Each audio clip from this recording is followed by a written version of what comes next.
Welcome to Let's Go Live. I'm Gigi Meyer, and I have with me mental health author and YouTuber, Dr. Paul Corona. Welcome, Dr. Thank Paul. thank you. Thank you for having me on. I appreciate it. I'm really excited to talk to you. So what I thought we'd do, because you have a very diverse and background, a lot of experience, and so I thought we'd kind of split it into three. Talk about your book, talk about the practice, and then talk about your YouTube channel. Yep. Dr. Paul.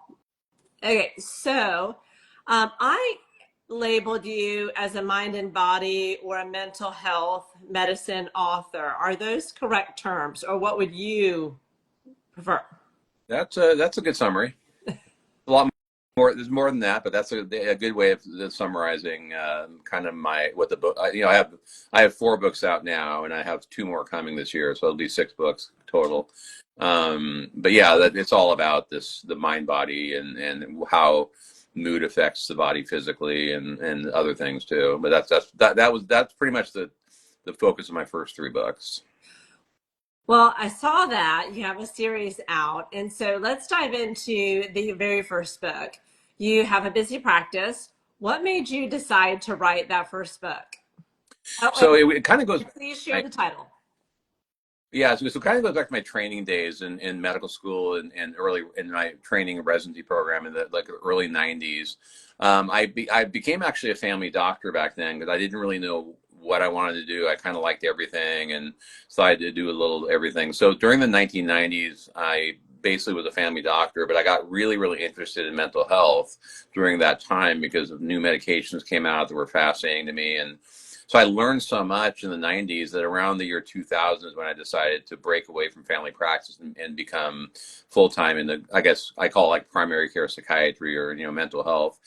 And at the time I realized that a lot of the things I was discovering, I wasn't reading about. And so because I think that my perspective as a family doctor and not trained as a psychiatrist gave me a different perspective about the physical body, which psychiatrists kind of ignore.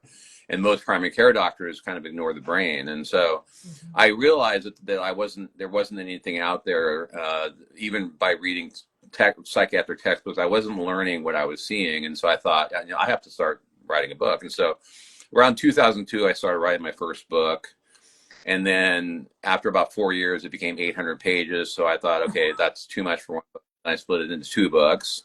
And then I thought, okay, I'll work on the second one. And then after 4 more years, I had another 800 pages. So then I thought, okay, let me make it a 3rd book. So it was over 12 years it took me to write the first 3 books, about 1,200 pages total. Wow. And it's called Healing the Mind and Body, the trilogy. And so it's just a long journey there to write my first 3 books. So let's pause right there because that's kind of a lot to cover. In the 1990s, you said you were a family medicine doctor, a family like a GP, correct? Yeah, family practice, primary care, exactly. And correct me if I'm wrong, but mental health was not really addressed. It was kind of like, maybe it wasn't it's definitely not to the level it is today. The awareness is just exponential, which is in positive and it's wonderful. Yeah. But back then, it was kind of just like, oh, you're sad or you're depressed, take this, do that. But it really wasn't any kind of like cognitive behavioral therapy or any of the therapies that they have today. So kind of walk us through that trend line when you started as a GP to where you are today, that whole process.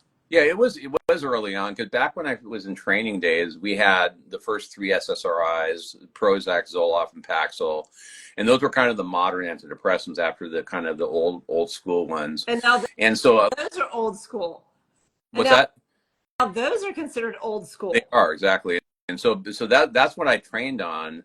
And then a new one came out called Effexor in the early 90s, and that's what really was a pivotal point for me, because then I started seeing it wasn't SSRI, it was SNRI. And so when I started seeing the role of norepinephrine, not just serotonin, I started really seeing some miracles happening in my practice. And I was realizing that, that no one was talking about this. And it was early on, but in the 90s, I started my fascination led to me doing so much of it that I got, the word got out. I got so many referrals. I got so busy. And part of being a family doctor is we are trained on mental health. That is part of the training process, but it's not, most primary care doctors don't do a lot of it. and because they have other things to do, and so they don't, Sure. since they don't get comfortable with it, and then that's the problem, is then, then patients don't get help, or you go to a psychiatrist, but sometimes they're very expensive, and patients would rather be treated by their family doctor, who they usually like. And so I really realized there was a huge need out there, and that led to the writing. And then after my first three books, we can get into this also, but I wrote two books that I'm finishing now. I'm finishing this year, two training manuals. So I've written two training manuals for doctors to teach primary care doctors how to do this. And so those books that should be done within the next few months. And those two were before my most recent one, the Corona Protocol. So this is a lot of writing happening in the last years, and a lot of editing right now I'm going through to get these two books out. But yeah, but the need is huge, and there is so many people out there that need help that aren't getting it, and there's so much suffering out there that is unnecessary. Okay, so that's what I was going to ask you. So you've seen the progression. Obviously, you've had a lot of years in practice. You've seen the industry change. You've seen insurance change. And so when you set out to write, this first 800 pages, which you had to break down into two books, which is understandable, where did you find the time? Because I know there's lots of new and aspiring authors, and we hear too often, I don't have the time, I'm too busy, I'm exhausted. And here you have, we all know family care, it's a numbers game, right? You aren't necessarily the highest paid, so you make it up for volume. So where do you get the writing in the early times? And then we'll kind of progress through it in your schedule now. Well, it's not, it wasn't, writing is not easy. I know you're an author, right? Yep, Yeah. I am. Writing is not an easy task. You have to be dedicated. You have to take the time. So yes, I have a busy practice. So I'm like the editing now. I'm doing it in evenings. Like when I get home tonight, I'll do more weekends. You have to, limit, like, not too much time in TV, not too much wait time. And but I love Instagram, and so I like to scroll through Instagram, and when I have some, just to relax. And but you have to be dedicated. You have to put the time, and you have to say, okay, this weekend I'm going to do this. I'm going to finish this chapter. You have to set little goals that you accomplish, because putting a book together is you have to put a lot of little goals together to make a book. And then after the writing part, then there's the exhausting part of editing. And with me, I'm such a perfectionist with my books. I go through the material maybe like 5, 6 times before I'm happy with it, before I hand it off to my editor. I have to just make sure it's perfect. And these two books I'm doing now are very technical, so they're pretty exhausting, and I'm pretty tired of writing, to tell the truth. But after these two, I'm done. I'm not going to do any more writing, at least for a while. Because I've done enough with these 6 books. Well, I had at my very first book, my developmental editor said, when you grow to hate your book and you can't bring yourself to read it one more time, then it's ready to go to the editor. And I was like, how dare you? I would never hate my book. That is the truest statement I have ever heard from someone. It's not so much, it is kind of hate, but it's more, I'm just getting so sick and tired of reading my same material over and over again, and finding errors that I did. And I was like, how can I not catch this and that? And these two books in particular, my editor is not a doctor, and these are extremely technical books, these two books. So I have to be the one to do it before I hand it off to her. I have to make sure I'm happy with the material, because she'll do all the grammatical stuff, misspelling, whatever editors do. But I'm not quite there. But this is my last read of the current book I'm doing, and then so I promised myself, okay, this is it. So there has to be a point when you have to say enough's enough, and you have to hand it off and say, I can't keep doing it anymore, because it is exhausting. Editing. I think the writing part is fun. It's just the editing that gets exhausting. Well, and that was going to be my question, because I would imagine, we all need regular editors, for like, line editing and grammar, but yours is so technical. I am surprised that you don't have a medical doctor, and maybe everyone's just too busy to go through and edit it that way, or maybe there's just not the talent in that field, because you're right. Sometimes we get blind to our own mistakes. Yeah, and I possibly could find a doctor, but I don't think I really need to. And there's this what these books are so unique. There's not another doctor I know who really would understand what I'm writing right now. So you know, because that's why I need to teach, because they need to understand, because that's why I want to teach them. But so yeah, so that's why I'm kind of putting on myself to do that, and it's you know it's work, but I think it'll be worth in the long run, because if I can, you know, if I can change things, if I can teach other doctors to do what I do and help their Of patients, course. that's my dream. If I can help people at a much wider level than what I can do in my practice, because there's so many people out there that I can't see, or that I can't see everybody. So I want to empower other doctors to be comfortable. And primary care doctors, I know their mindset, because I am one, and I know how they think. And there's not only primary care doctors, there's also nurse practitioners and physician assistants. We call mid-level practitioners that aren't doctors, but they prescribe, and but their training is a little bit incomplete. They definitely need more knowledge to do this. This is a fairly complex type of thing to do, and so, but that's a big market out there. Primary care doctors and PAs and NPs, that's a lot of people, and so hopefully, and there's no other book like this out there. I'm pretty sure I would have read them by now.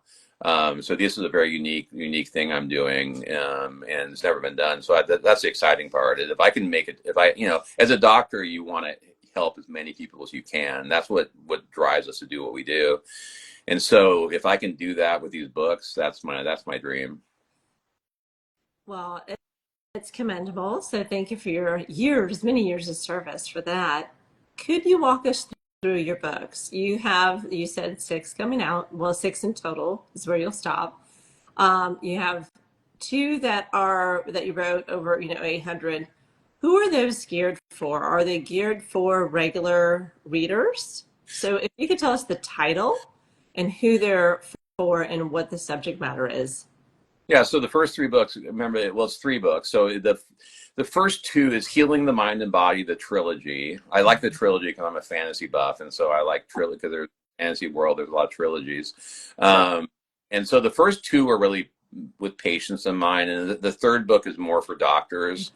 But I think the third book also, I've had patients read it and they love it, because they can look up medications, they can see how doctors think, because so all three books have been popular with patients, and doctors have read them too, and and those are available on Amazon, and I'm putting out the second edition of them probably this summer. So I've worked on those already. I've finished redoing some of those first three books and to modernize them a little bit. I was And then going to ask you, is that because it doesn't stand the test of time? There's new medicines, there's new treatment plans, and so what you wrote then may not be as applicable? so I was so like new medications that come out that didn't make that back then. I'm adding all those, everything new on in the book, putting new covers on them. Mm. And then this book I'm doing right now is called the Corona Protocol: Three Secrets to Success. The next one is the Corona Protocol Prescriber's Guide.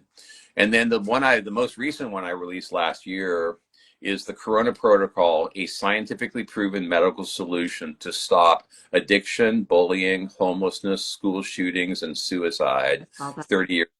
So with this newest book, this has been my most popular book to date. With this book, I wanted to be different, and I thought about, since I'm an avid reader since I was a kid. I thought I want to read, and I love fiction. I thought, I want to write a book that's fiction.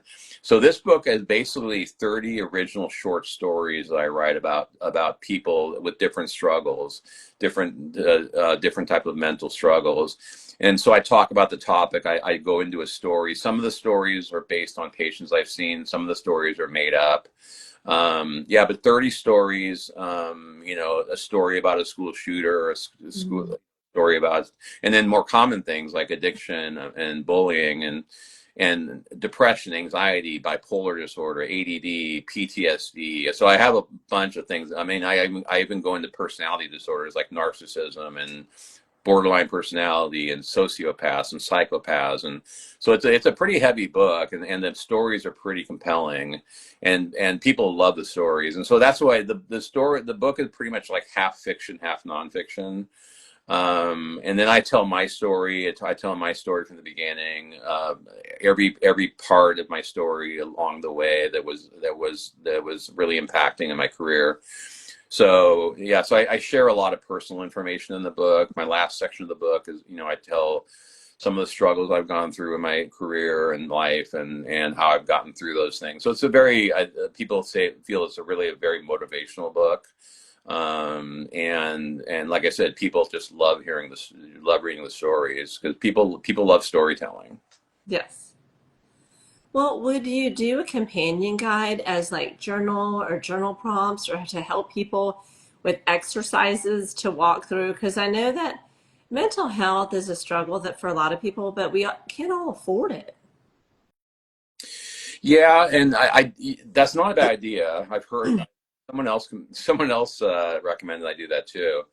But I cover a lot of that in my book. I mean, because I don't just talk about medication. We can get into medication because it's, I think a lot of confusion, a lot of podcasters, a lot of influencers out there are very anti-medication, and they Mhm. really send a very bad message about medications and make shame people, and you're weak if you take medication.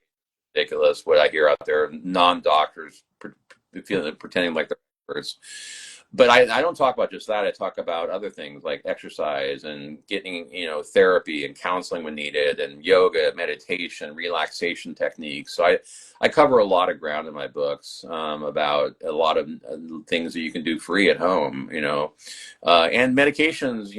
There are a lot of very inexpensive generic medications that are really good that I work with, and so people who strap financially, I try to make sure that they're not on super expensive things that they can't afford. So I really try to individualize. I keep my prices low. For what I do, I return every phone call same day. So I do a lot of phone calls in between appointments to adjust things, and so I'm very available to patients. My customer service is really good. I mean, it's very difficult to call a doctor's office and get a call back same day or at For all. sure. You know, I made sure that that's not the case in my practice. I'm there for people every day, weekends, evenings, whatever. They call me, I get right back to them. Is that because you're almost a mental health hotline? Is that kind of the dividing line? Because I know exactly what you're saying. Doctors today have pushed you to the portal. They don't want to talk to you. Even the staff doesn't want, you can't get a hold of a nurse, a tech, anybody. Right. A 1 to 2 day turnaround, and you're like, but I need it, within hours. So is that a fair statement? Yeah, the customer service in medicine is not great overall. I mean, there's exceptions, but I mean, it's here's an explanation. I tell people that if you go to get your hair done and you're not happy with who does your hair, you're going to switch. You're going to go to a different Yep. hairdresser or a different salon. If you go to a market, and you're not happy with selection, you're going to go to a different market. People stick with a doctor who doesn't give them good care or doesn't give them good customer service, and I'm not sure why. Well, probably because they can't find another doctor that can anyway. Or insurance They dictates. just feel this is the way doctors are, or they're too busy for me or whatever.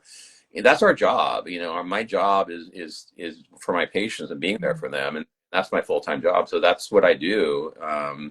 And and then people appreciate it, and knowing that they can get a hold of me and run stuff by me.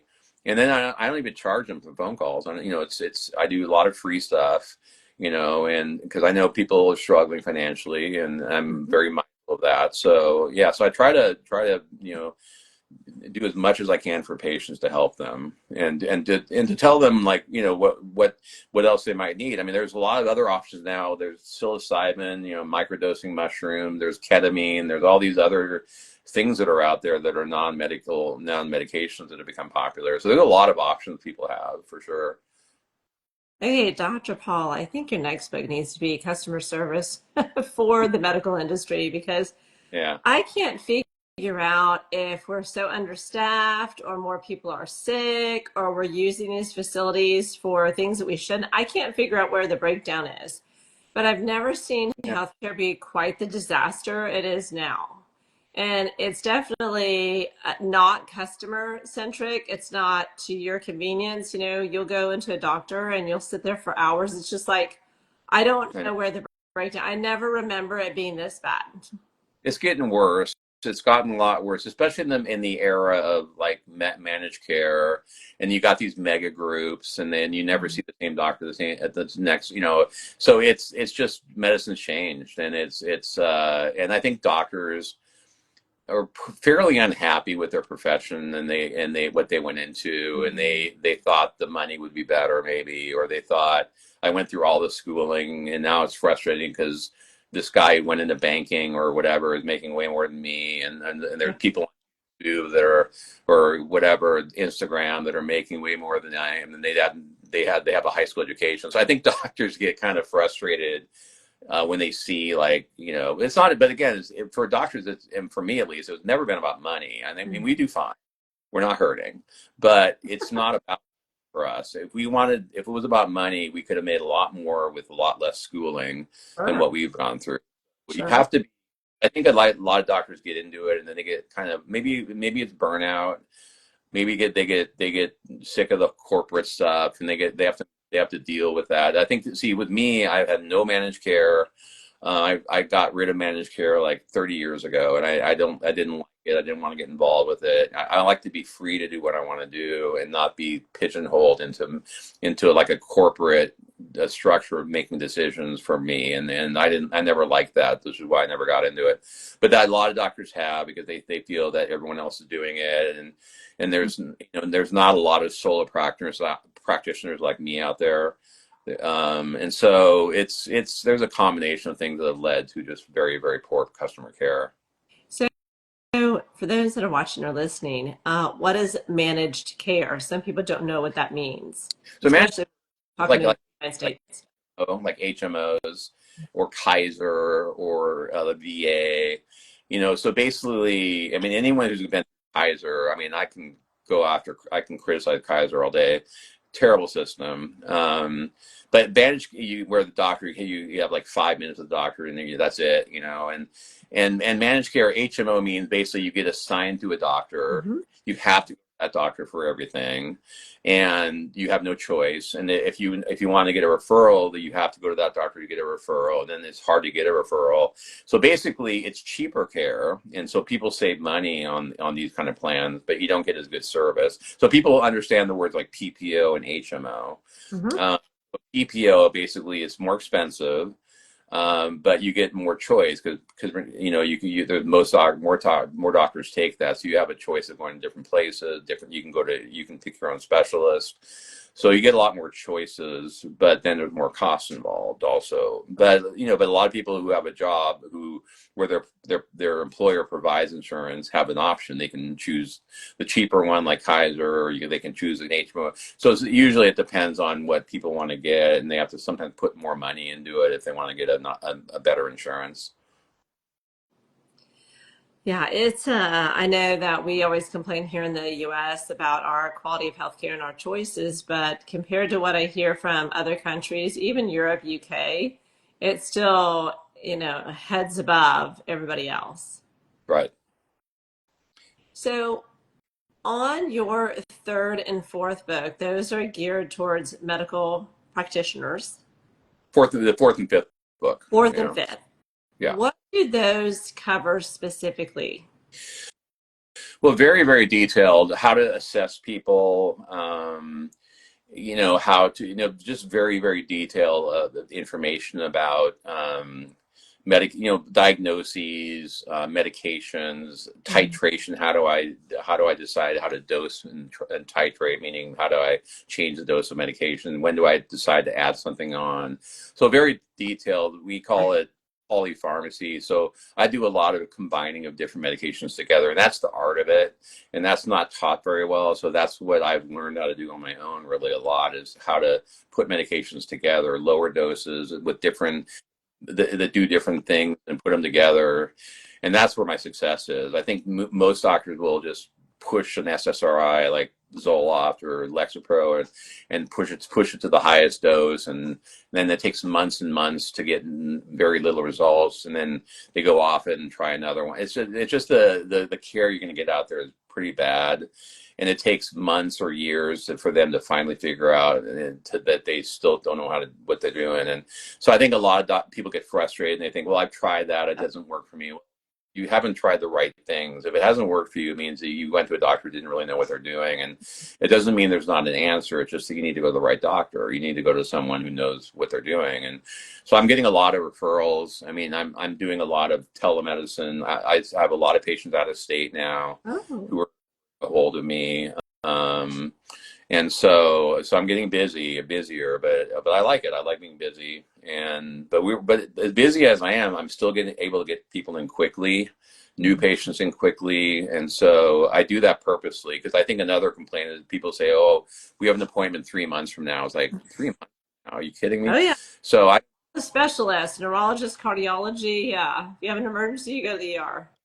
Yeah, and I'm a specialist, but I Mhm. don't do that. I don't book things. I book things in quickly, because with what I do, people are suffering, and I can't just, there maybe people are going to not wait that long, or maybe they're going to commit suicide. So for me, what I do is serious stuff, that I'm dealing with, and people need help quickly, and so that's why I'm very mindful that about getting people in really quickly, and that's why I need to answer calls, because if someone is in crisis, Mhm. uh, or if there's thinking suicide, or I need to talk to that person. I need to talk them down, and and so with me, they're going to get more than they're going to get from a suicide hotline. I mean, suicide hotlines are great. Hey, if you can, whatever you need to do to stop the worst outcome, Right. do it.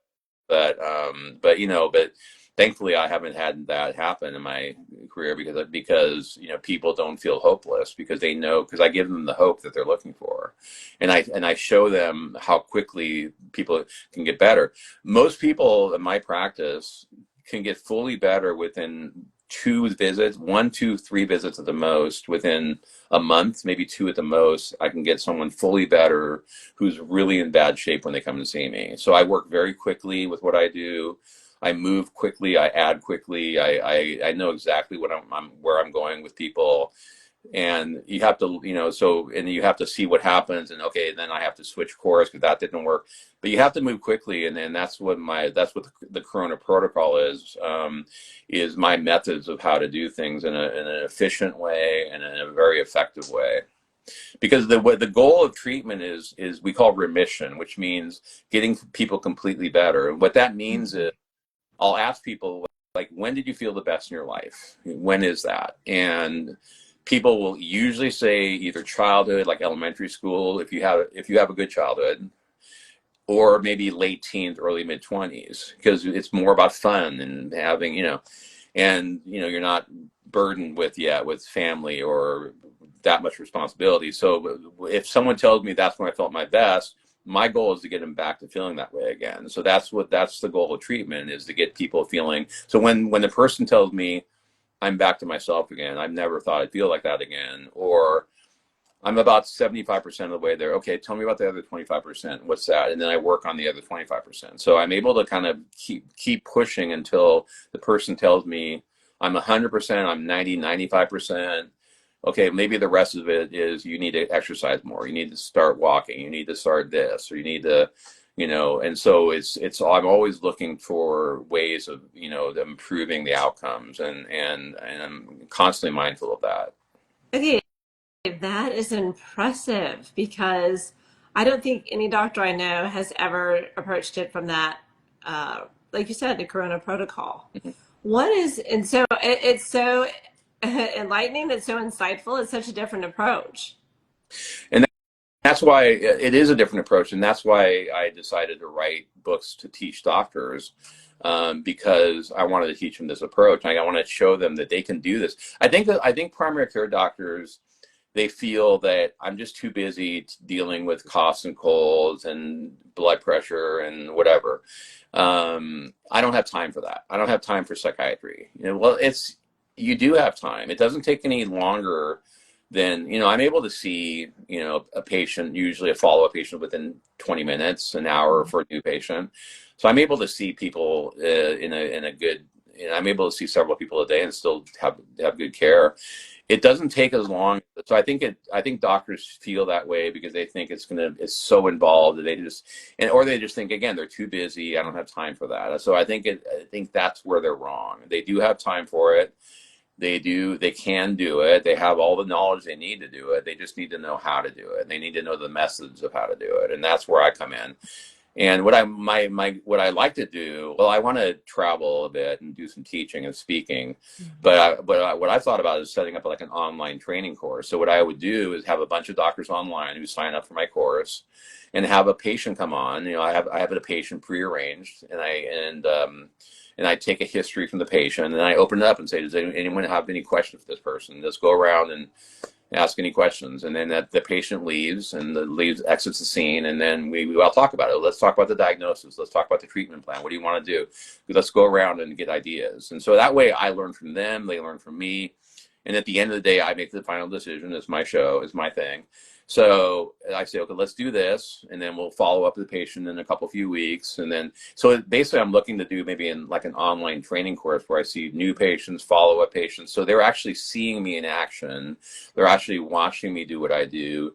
They're actually watching me explain why I'm making the decision I'm doing, and they see the results. And so and then this has never been done before, by the way. This kind of thing has never. I've never heard of it, but Right. let's be honest, we all learn better hands-on. Right.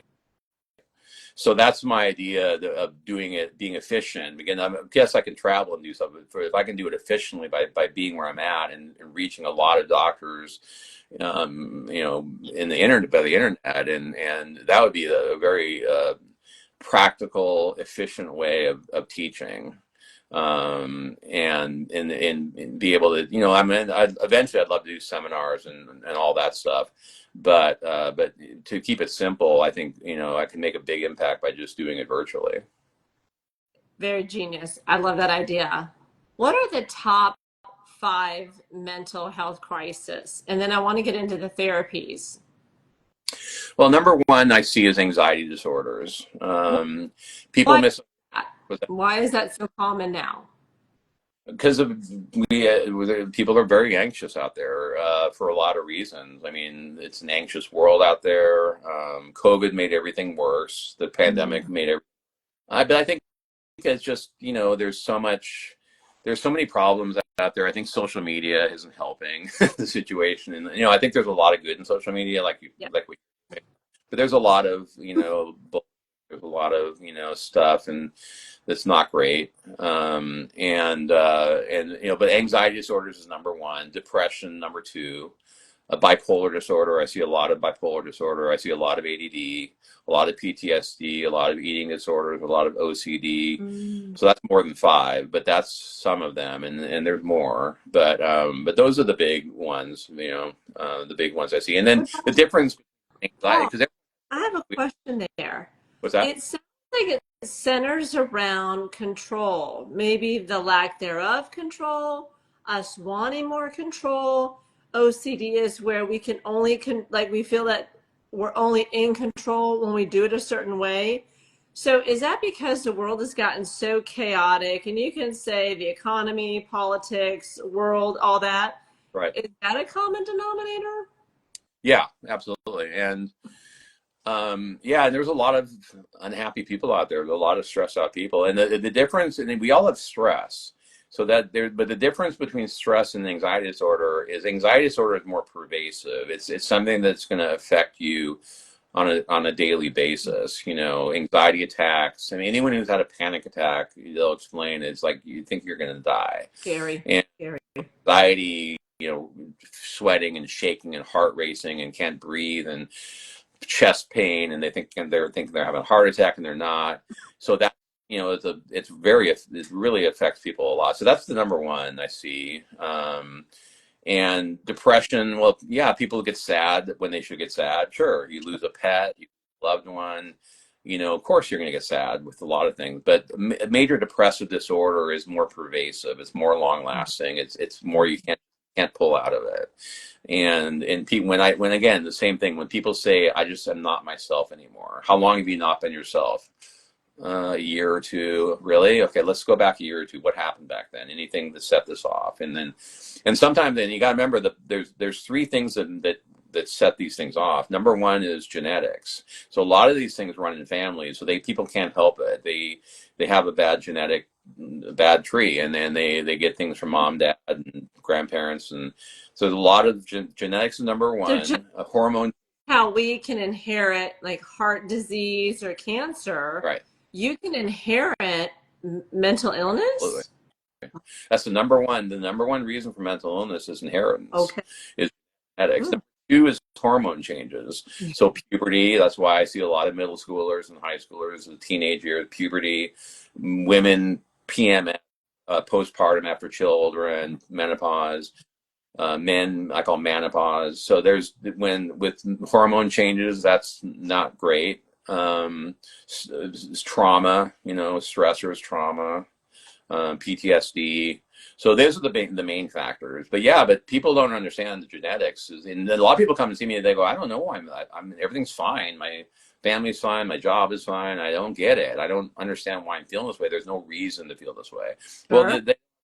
they can't figure it out because it's. But then I ask them, tell me about your mom and dad. Well, my mom is a very nervous lady, and yeah, my dad drinks too much, and he gets really angry easily, and he yells and screams, and yeah, my grandpa was a drunk, and my this. So when you start getting family history, you start to see like, okay, these are people that's self-medicated back then because they didn't have medication, so they drank a lot. And so when you get a genetic history and then you explain to people, this is why this is happening. You can't help it. It's not your fault this happened. It happened because because of your family tree, and then people just understand. And then I draw them neurons. I explain the neurochemistry. I draw them a diagram to explain, here's what's going on in your neurochemistry. These neurochemicals are off.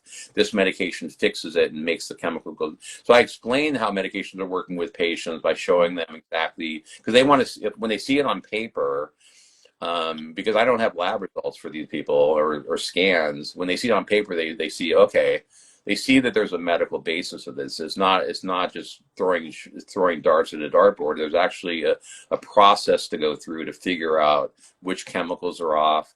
How do you fix it? How do you balance those chemicals again? So that's the part of it that medications do. And medications are vital. And when people just try to do it only with a lot. I mean, some people will do it just with some counseling and exercise, and that's enough. Great. But there's a lot of people that's not enough, and they need more, and they need the medical treatment. And it is a medical problem. I don't look at it as a psychiatric problem. I look at it as a medical problem because that's exactly what it is. Well, and you mentioned that there's a stigma, and I don't subscribe to that blanket statement where medicine is bad at all. I think that's crazy that non-medical people are given advice over the internet. However, what does exercise do? What does getting outside? What does, CBT do? What are some of these other non-medical things? Why are they so important? Well, exercise is just great for stress. It boosts your dopamine level. It just lowers your stress level because it just I'm a walker. I walk every morning for a few miles, power walking. But getting and moving is just it helps because and people who have panic attacks, when they can't breathe well, I say let's work on your breathing exercises when you get anxious. But if you get anxious and if it's light out, you can go take a walk. Go walk around the block a time or two. Just get out and because that's going to help you breathe. It's going to get you out away from the situation, get out and get some fresh air. So that, and then CBT, like cognitive behavioral therapy, is basically teaching patients like what sets them off and what you can do about it. So what psychologists will do is work with people and try to individualize exactly why it's happening, what they can do about it. And then therapy can help people who had horrific things happen to them and they have to work through and past problems and they haven't resolved. And so that's where the counseling comes in, and there's different kinds of counseling. Mhm. There's EMDR, which is very effective for trauma and PTSD. What does that But mean for so the ED? different kind of therapy, different problems, an experienced therapist will know kind of what this person needs when they see him. It's usually not like a one size fits all. It's not just lay on the couch and tell me your problems, and it's more than that. It's a good therapist knows what they're doing. Good. So walking is enough for some people because we always, again, the internet's loaded up with like 75 hard and you got to lift weights and you got to do HIIT classes and, just but walking counts, because I feel like if you lower the bar to entry, more people are likely to do it. Yeah. And Pilates and this and that, what do they call this cycling thing? Full cycle, spin Yeah. cycle. I mean, all that stuff's great. I mean, yoga, meditation, learning how to relax yourself, and breathing exercise, all that stuff is really helpful. A lot of people, we call contemplative prayer. They pray, they get a spiritual connection. Whatever works for people, whatever helps. But it's important to know, though, that when that's not enough, when it helps, but it's like, it's helping you out a little bit, but it's not enough. And there's something more going on, and there's something that can be addressed medically that needs, and otherwise it's not going to be, they're not going to get better if they don't get the chemicals right. And what's going on in the system is that the neurochemicals go out of balance, and I have to figure out which chemicals are off, and then what the medications do basically is that they attach to the cell and they force the chemicals to go the right way. So they basically stop the abnormal reuptake and they force chemicals. So what I'm trying to do is make the chemicals go the way they're ideally supposed to go. And that's when people feel their self again, is I get the chemical balance back to where it used to be. And that's what medications do. They do that. They're non-addictive, and they're safe and they're effective. I call them holistic. And now people say, well, is it holistic? Well, yeah, I think it is, because holistic means to me helping the body heal itself. And Mm-hmm. that's what they do. They actually fix the problem at the source of the problem. They're not covering them up. They're actually fixing the chemical problem, at the source. Do you make those determinations off blood work? Because, No. oh, no, not at all. There's doctors who think blood tests and urine tests are going to help. They don't. It's not there's not like the level of serotonin, the level of dopamine. That's the mistake. And there's some doctors who believe that. I disagree with them. There's naturopaths who want to do that kind of stuff. That's fine. They can do it. It doesn't work. And there's other things. There's St. John's wort and SAMe and 5-HTP and GABA. There's a lot of over-the-counter things that people can take. But what the problem is that what that theory is, that there's a lack of chemicals. So that's a common theory. You have a lack of serotonin. You have a lack of dopamine. That's not a lack. It's an imbalance. So when you try to add more of the chemicals, it's going to help maybe temporarily, and then it stops working because you have to fix the imbalance. And what medications do, what I call psychotropic medication do, like antidepressants and mood stabilizers, what they do is actually go to the source at the cell level, and they go right to the problem and they fix it. So the most common is SSRI, which means selective serotonin reuptake inhibitor. So it's inhibiting the reuptake. So what it does is it attaches to serotonin, and if it's going the wrong way, it forces serotonin to go the right way, and that's why people feel better. But again, SSRIs, most doctors think they're the best medication. They're not. I discovered that in the early 90s, that everyone, and then doctors still think 30 some years later that they're still the best first line agents. Then they're not. And so a lot of people get on them and they say, yeah, they help, but then I feel kind of blah, and I have sexual side effects, and I feel tired, and yeah, my anxiety is better, but so doctors don't realize that, you can help them a little bit, but if they have people have side effects, you're not going to put up with that, and they're going to go off of it. So doctors have to make the right decisions of medication, and if it's not the right medication, you got to quickly switch it to something better, or else people are going to lose hope. They're going to give up. They're going to say, no, I don't want to. I'd rather have anxiety than to feel numb and apathetic, and so you don't have to feel that way. And so when you know what you're doing with medication, the goal is no side effects at all. There's nothing significant, only good results, and that's it. Oh my gosh, it's so refreshing, because you don't hear that. And I have a few friends that are on SSRIs, and you're right. When they take them and it's the right combination, they feel fantastic. Right. But like, oh, now I'm cured, so I don't have to take them anymore.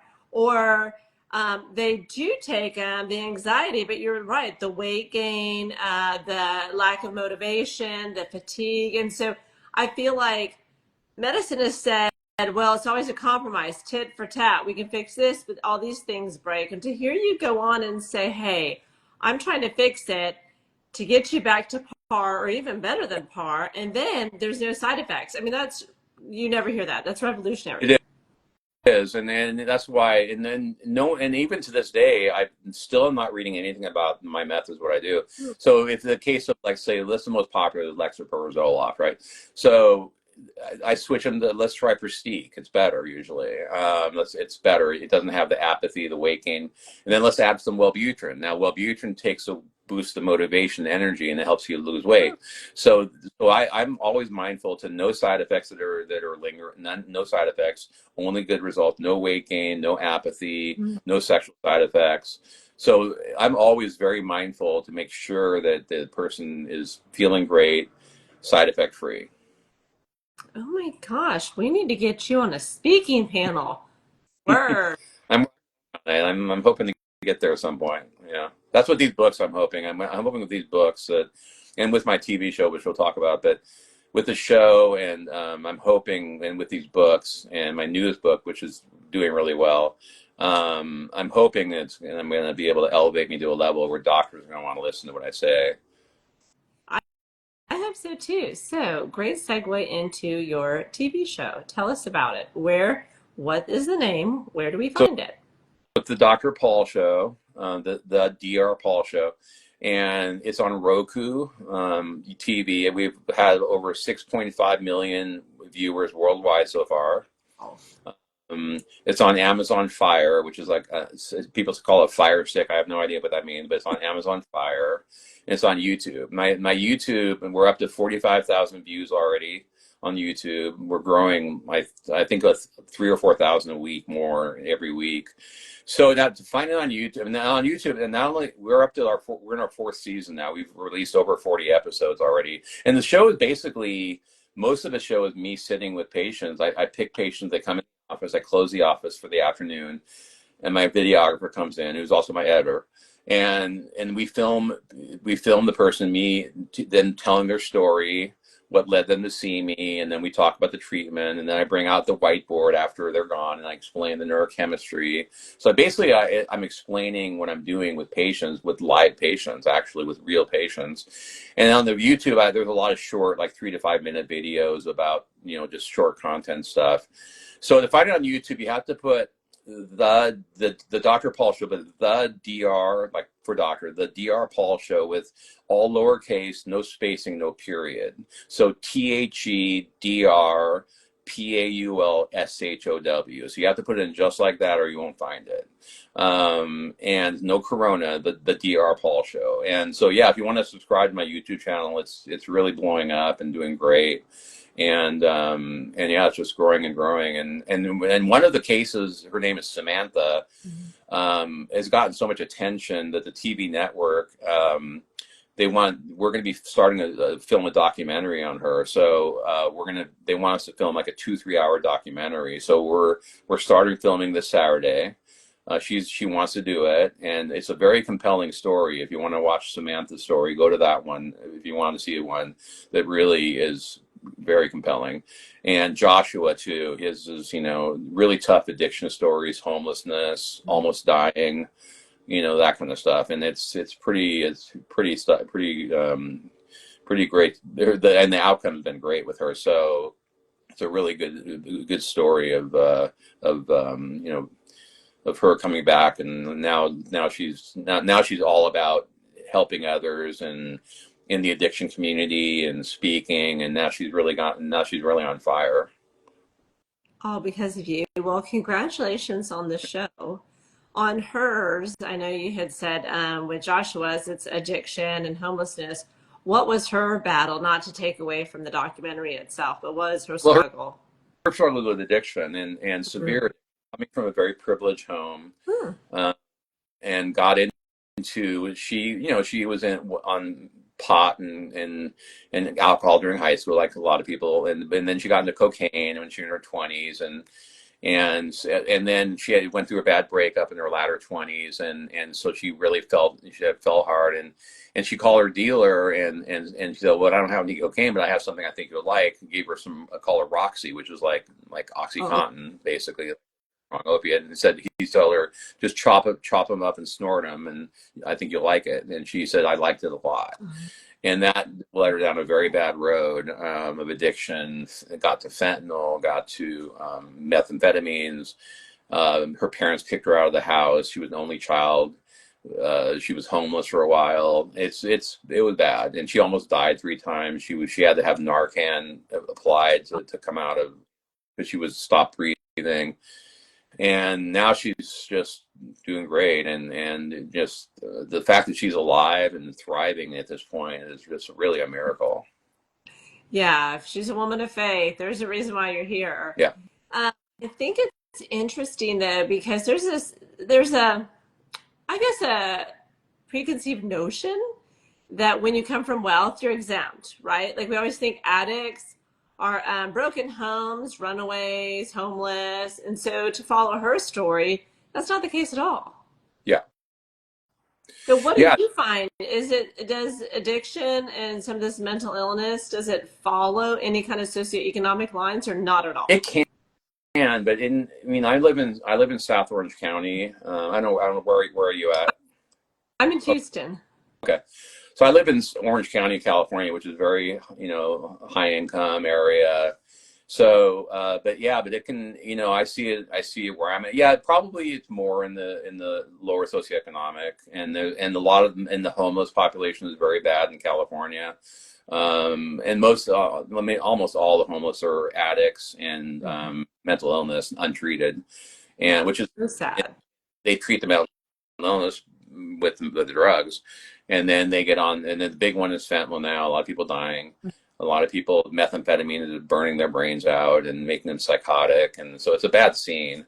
But yeah, but it's all across the board. It's, and where I'm at, and I'm in near like Newport Beach and Laguna Beach area, and so, but even in my area, I see a lot of bad stuff happening, and sometimes more money, more drugs, but you can get better drugs that way too, and so yeah, it's across the board really. How do we stop our youth? You had said it started with, like, I guess, gateway drugs. You hear that all the time. And it usually starts young in high school, and the peer pressure and trying to fit in and acceptance. All that whole adolescent times are very difficult. But how do we stop that from our youth? How do we protect them from that? Well, I mean, kids are going to do what they're going to do. I mean, I think a lot of it is parents. You gotta parent your kids. You got Mhm. where they are. I mean, you can't just let them not know where they are. I mean, and, some people might say, well, that's like a helicopter parent. Well, you have to be a helicopter parent like that, but you want to know, you want to be good communication with your kids. And probably not having a phone too early in life was good. Would be good. Waiting to have a smartphone until they're mature enough for it. But I think a lot of it is parental. Parents need to be there. Communicate well with their kids, and kids are going to do stuff, and a lot of kids are going to do. They're going to drink and they're going to smoke and all that, but not everyone moves into the hard stuff. Some people go through that phase, or they drink a lot in college, like most college students do. But then, a lot of people, they move into career and they social drink. They don't drink excessively, and they do things moderately.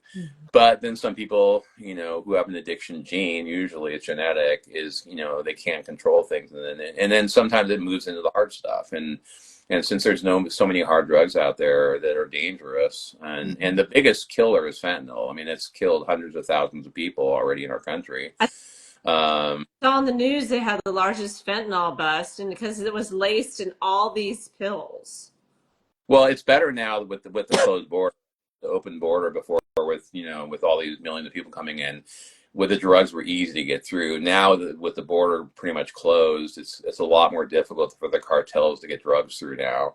And so Good. I think going on, I think it's a lot more a lot more strict now, and they're not fooling around now. And a lot of people disagree with, again, part of the mental health crisis is some people hate the current administration, and they are very stressed out about it. Some people, so there's a lot of political stuff going on. Some people, love stuff, and some people hate stuff, and it's just there's a lot of divisiveness out there. A lot of friends who breaking up because of differences of opinions, and so there's a lot of that stuff out there too. Yeah. I don't get into all that politics, but what I am glad is that less of it is coming through the border, less of it is killing our children, our citizens, our, VA, our veterans. That's the part that I 100% agree with. I feel like Nancy Reagan decades ago had the war on drugs, and Yeah, that wasn't even scratching the surface compared to what we're dealing with now. It is just like someone turned on the faucet and just left it yeah, running. So it's nice someone has just shut it off, and now we got to deal with the flood. yeah.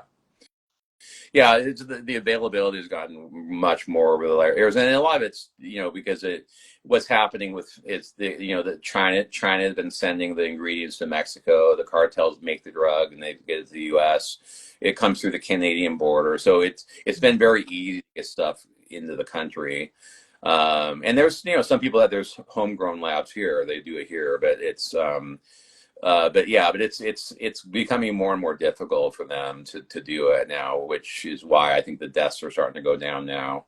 But people are going to turn to other stuff. If they can't get one drug, they'll find something else to do. So that's why with addiction, it's a tough thing. I mean, you have to get sober is not an easy task for people.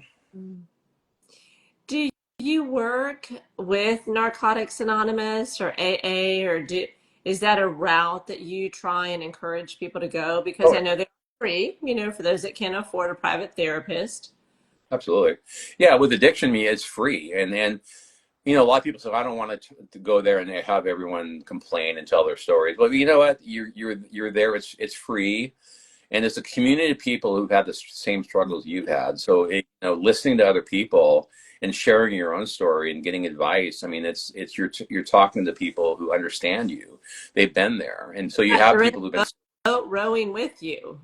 Yeah, and then you have people who've been sober for years who become sponsors, and they and then you can call the person if you're struggling. So they're great organizations, and then people get into it. They do the 12 steps, and they really improve their lives. And a lot of people get into it, and they go to daily meetings. They go, this is my daily therapy, and so yeah, it's free, like I said, and it's great, and it's very successful. So I know we're coming up on our hour and it's gone by fast. Two things. What are resources that you could send people to today? And then where do people find you online? So, well, in social media wise, I'm on Instagram, as you know. I'm on TikTok, and I'm an X. What's My your website. handle? What's that? And what's your handle on those? That's a good question. I think it's Dr. Paul Corona MD. I think I'm not sure about that. Um, so I don't know about handle stuff. I let my assistant Leslie handle all this stuff. On my website, there's a lot of stuff on my website. So my books are available.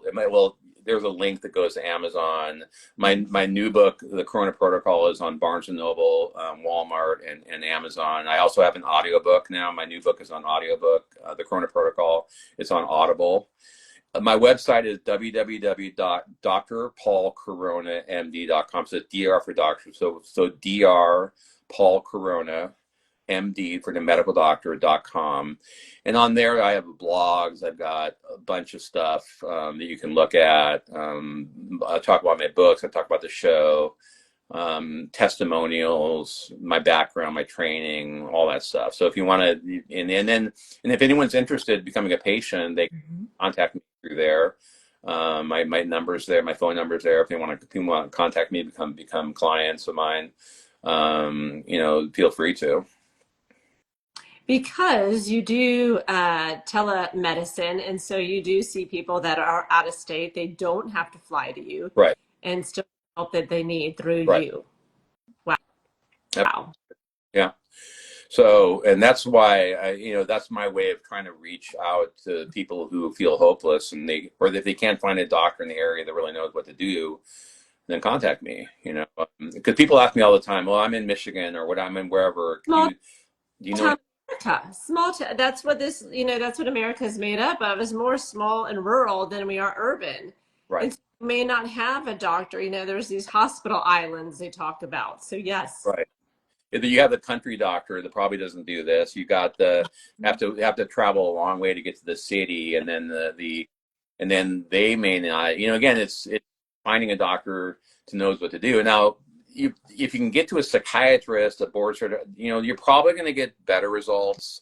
But the thing about psychiatrists is they don't always do a great job either. I mean, sorry to offend them, but they don't do things the way I do them. I watch what they do, and they do, like I said, they have more training than a family doctor does. So yeah, so if you want to get to a psychiatrist, that's your best shot. If you don't know someone in the area, that's your best chance. But they don't understand. But if you have physical symptoms like fibromyalgia and irritable bowel syndrome and headaches and neck and back pain, they don't know what to do about that like I do. So you might at least get the mood part better with them, which is at least something. Yeah, because there's a mind-body connection. Right. Exactly. Well, you guys, this has been a fantastic hour. Check out his website, Dr. Paul Corona, MD. And Dr. Paul, thank you so much for being on here. For And I having want me. to have you back in the fall when you have your road show, and then you can tell us more, or when your documentaries are out. Sounds good. Great. Thank you so much. Sure. Have a lovely evening. You too. Bye.